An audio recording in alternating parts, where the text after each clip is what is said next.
할렐루야. 오늘의 말씀은 창세기 19장의 말씀입니다. 창세기 19장 오늘 본문 말씀은 1절서부터 11절까지의 말씀입니다. 조금 길지만 제가 봉독하도록 하겠습니다. 저녁 때에 그 두 천사가 소돔에 이르니 마침 롯이 소돔 성문에 앉아 있다가 그들을 보고 일어나 영접하고 땅에 엎드려 절하며 이르되 내 주여 돌이켜 종의 집으로 들어와 발을 씻고 주무시고 일찍이 일어나 갈 길을 가소서. 그들이 이르되 아니라 우리가 거리에서 밤을 새우리라. 롯이 간청하매 그제서야 돌이켜 그 집으로 들어오는지라. 롯이 그들을 위하여 식탁을 베풀고 무교병을 구우니 그들이 먹으니라. 그들이 눕기 전에 그 성사람 곧 소돔 백성들이 노소를 막론하고 원근에서 다 모여 그 집을 애워싸고 롯을 부르고 그에게 이르되 오늘 밤 내게 온 사람들이 어디 있느냐 이끌어내라. 우리가 그들을 상관하리라. 롯이 문 밖에 무리들에게로 나아가서 뒤로 문을 닫고 이르되 청하노니 내 형제들아 이런 악을 행하지 말라. 내가 남자를 가까이 하지 아니한 두 딸이 있노라. 청하건대 내가 그들을 너희에게 이끌어내리니 너희 눈에 좋을 대로 너희에게 행하고 이 사람들은 내 집에 들어왔은즉 이 사람들에게는 아무 일도 저지르지 말라. 그들이 이르되 너는 물러나라. 또 이르되 이 자가 들어와서 거류하면서 우리의 법관이 되려 하는도다. 이제 우리가 그들보다 너를 더 헤아리라 하고 롯을 밀치며 가까이 가서 그 문을 부수려고 하는지라. 그 사람들이 손을 내밀어 롯을 집으로 끌어들이고 문을 닫고 문 밖에 무리를 대소를 막론하고 그 눈을 어둡게 하니 그들이 문을 찾느라고 헤매었더라. 아멘. 아멘.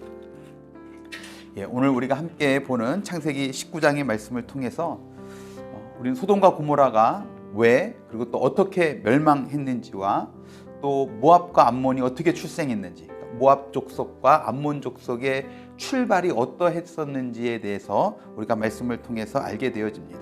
특별히 오늘 우리가 함께 읽었던 본문 말씀을 통해서 소돔의 죄악상에 대해서 이야기하는 이 말씀을 통해서 죄가 얼마나 끔찍한 것인지, 죄의 힘이 얼마나 강한지를 우리가 또다시 한번 경험해 보게 되어집니다.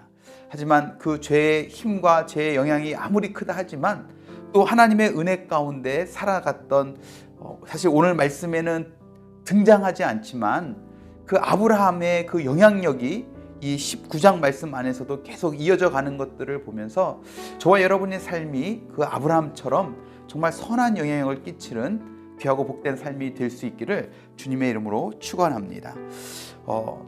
소돔은 죄악이 가득한 곳이었습니다.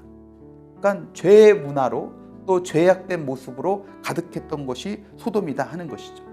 그래서 일찍이 창세기 13장 말씀에서도 이야기하고 있는데, 창세기 13장 말씀에 보면 우리가 지난번에 살펴봤던 것처럼 아브람과 롯의 목동들이 서로 싸우게 되고, 그래서 아브람과 롯이 서로 각자 갈라질 수밖에 없는, 각자의 길을 떠날 수밖에 없는 상황 속에서 아브라함이 롯에게 네가 좌하면 나는 우하고 우하면 좌리라 라고 이야기했고, 롯이 좌우를 살펴본 이후에, 동서남북을 살펴본 이후에 정말 눈에 보기에 좋았던 땅, 꿀과 꿀이 흐르는 땅, 젖과 꿀이 흐르는 땅이라고 이야기하는, 그러니까 정말 애국 같은 땅의 모습이었던 그 소돔 쪽을 롯이 선택해서 가지 않습니까?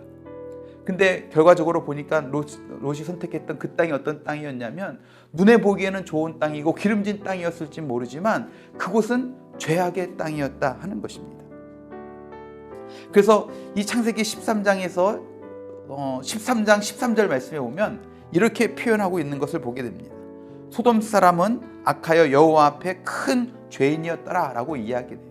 그러니까 이미 눈에 보이기에는 좋은 땅이었을지 모르지만 그곳은 이미 죄악으로 가득한 땅이었다라고 이야기하고 있는 것을 보게 되어지죠.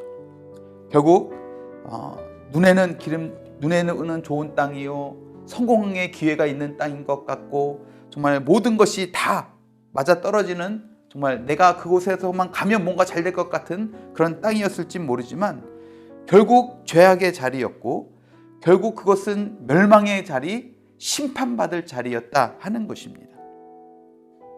그래서 바라기는 우리가 그냥 눈에 보이는 대로만 좋은 곳을 쫓아갈 것이 아니라, 죄악된 자리라면 그곳에 가지 않는, 죄악된 자리라면 그곳을 떠나는 지혜로운 성도가 될 수 있기를 주님의 이름으로 축원합니다. 결국 이 죄악의 자리에 있었던 롯과 롯의 가족도 함께 심판받아 멸망받을 수밖에 없는 그러한 상황이었습니다. 그렇지만 롯의 가정은 구원받을 기회를 얻게 되어집니다. 사실 앞에서도 잠깐 말씀드렸지만 19장 말씀에 아브라함에 대한 이야기는 등장하지 않습니다.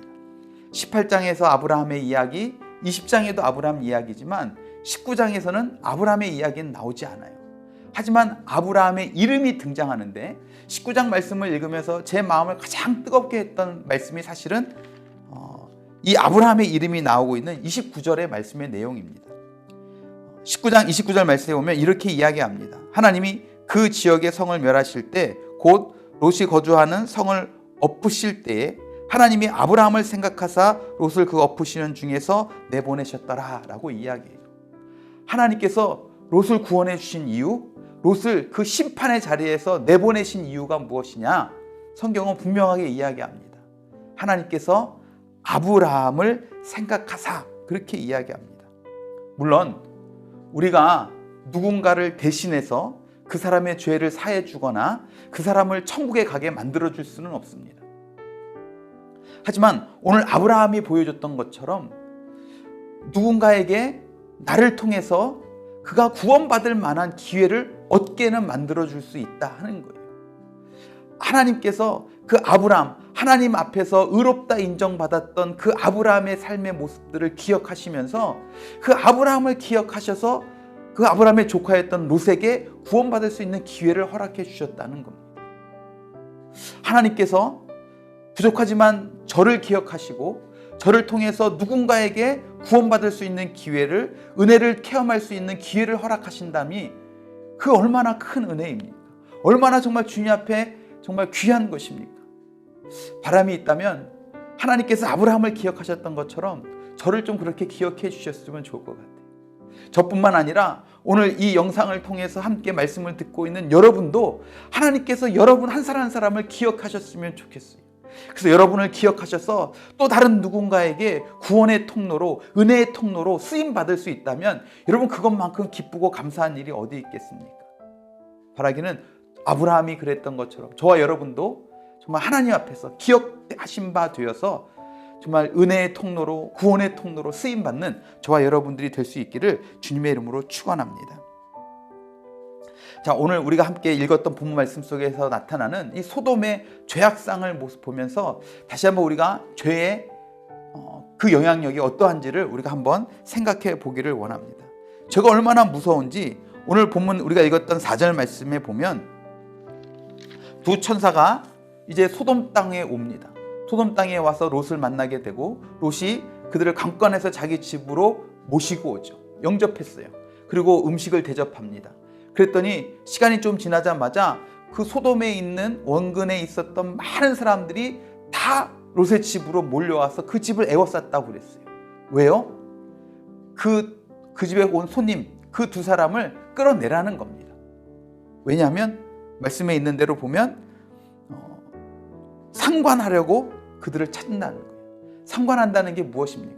그들과 성적인 관계를 맺겠다는 거예요. 지금 동성연애를 하겠다라고 지금 그렇게 이야기를 하는 겁니다. 그런데 저는 여기서 충격적인 것이 물론 상관하겠다라고 몰려온 사람도 충격이지만 말씀에서 기록하고 있는 부분들을 보면 아까도 4절 말씀에 보면 그렇게 표현하고 있어요. 소돔 백성들이 노소를 막론하고 라고 이야기를 해요.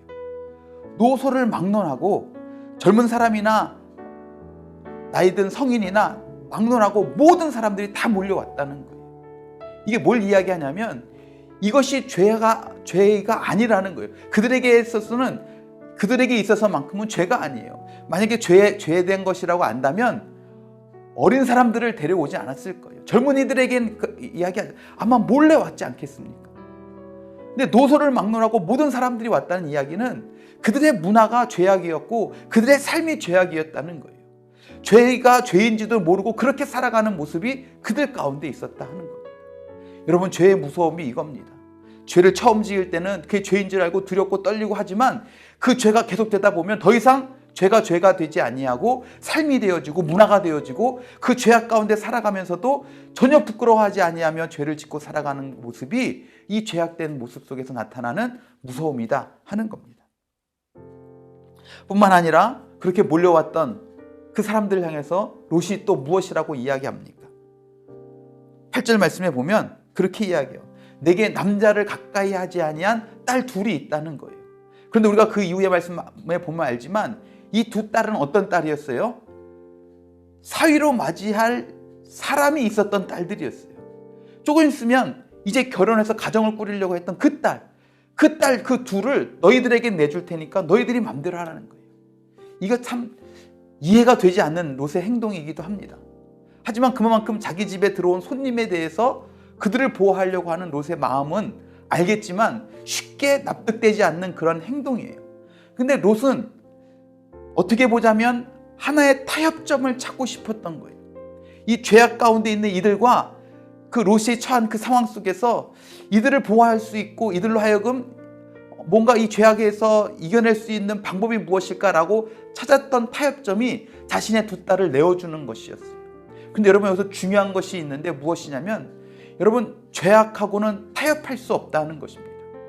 죄하고 뭔가 타협해서 뭔가 이 죄악을 조금 덜 해보겠다 혹은 이 죄악을 조금 타협해서 하나님 앞에 그래도 뭔가를 좀 의롭게 만들어 보려고 하는 이런 시도들이 인간적인 입장에서 보자면 뭔가 그래도 뭔가 타협점을 찾을 수 있지 않을까 하는 생각을 할지 모르지만 죄하고의 타협은 타협이 있을 수 없다는 겁니다. 죄하고의 타협은 또 다른 죄악을 짓게 만드는 결과들을 나타낼 뿐이지 죄악하고는 타협할 수 없음을 오늘 우리는 이 롯의 이야기를 통해서도 알게 되어진다 하는 것입니다. 죄가 그렇게 무섭다는 거예요.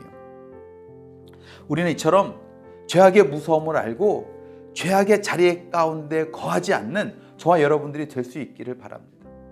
롯이 눈에 보기에 좋은 것을 결정하면서 간과했던 것이 바로 그거였어요. 그것이 죄악의 자리냐 아니냐 하는 것을 몰랐다 하는 거예요. 여러분 아무리 성공의 기회가 있는 것 같고 아무리 뭔가 눈에 보이기에 그것이 더 기름지고 뭔가 좋은 곳인 것 같다 할지라도 그것이 죄악된 자리라면 그것이 죄를 범할 수밖에 없는 자리라면 그곳에서부터 떠날 수 있는 저와 여러분들이 되기를 주님의 이름으로 축원합니다. 뿐만 아니라 오히려 그 죄악의 자리에 머무는 자가 아니라 정말 하나님께서 아브라함을 기억하사 그 죄악의 자리에 있었던 롯에게 구원의 기회를 허락하셨던 것처럼 우리들도 아브라함처럼 하나님 앞에 기억되신 바 되는 삶이 되어서 오히려 우리가 죄악의 자리에서 죄와 함께 멸망하는 자가 아닌 아브라함처럼 기억하신 바 된 자들이 되어서 우리를 통해서 누군가에게 구원의 기회가 제공되어지고 우리를 통해서 누군가에게 하나님의 은혜를 체험할 수 있는 기회를 제공하는 구원의 통로로 은혜의 통로로 쓰임받는 저와 여러분들이 될 수 있기를 주님의 이름으로 축원합니다. 기도하시겠습니다.